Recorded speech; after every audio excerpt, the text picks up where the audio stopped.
Naam, karibu tena mtazamaji kwenye habari zetu siku hii ya leo ya Jumatatu ya tarehe 20 mwezi wa 7 mwaka 2026. Jina langu ni Eric Masha Douglas. Naam, Sudi afichua mpango wa serikali baada ya Nyaga kumshinda vibaya Olkalau. Mbunge wa Kapseret Oscar Sudi amesema serikali inaweza kumpatia nafasi ya uteuzi mgombea wa UDA katika uchaguzi mdogo wa Olkalau Samuel Mchina Nyaga. Naam, mtazamaji wangu, ili kuzidi kupata habari motomoto kwa wingi, bonyeza subscribe, like, share.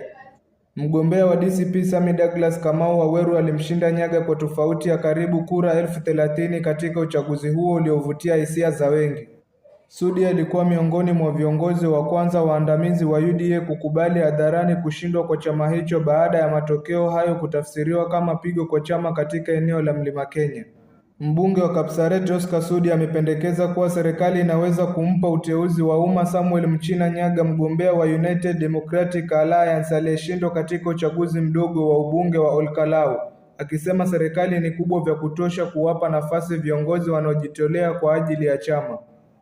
Sudi alitoa kauli hiyo katika mkutano na wanahabari uliofanyika nyumbani kwake Kapseret Jumapili Julai tarehe 20, siku chache baada ya uchaguzi huo kumalizika kwa ushindi mkubwa wa Democratic for the Citizen Party DCP inayoongozwa na aliyekuwa naibu rais Rigathi Gachagua. Ngunjiri wa Mbugu akiri kuwa Gachagua ni mnyama katika siasa za Mlima Kenya, ana hofu kubwa, anaogopa. Sudi akubali kushindwa na anataka utulivu. Mbunge huyo wa Kapseret akiri kuwa kushindwa huko kunahitaji tathmini ya kina, akisema changamoto ambazo hazijatatuliwa ndani ya kambi ya UDA huenda zinachangia matokeo mabaya, ingawa alisisitiza kuwa chama bado hakijabaini kikamilifu chanzo cha matatizo hayo. Sudi alikuwa miongoni mwa maafisa wa kwanza waandamizi wa UDA kupongeza mshindi hadharani na kukubali matokeo bila kuyapinga. Pigo kubwa kwa UDA katika Mlima Kenya.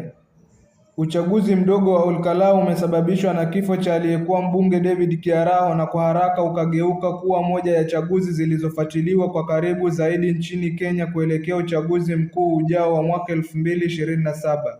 Millie Adhiambo asema kiburi kitaiponza serikali jumuishi, tuna madharau.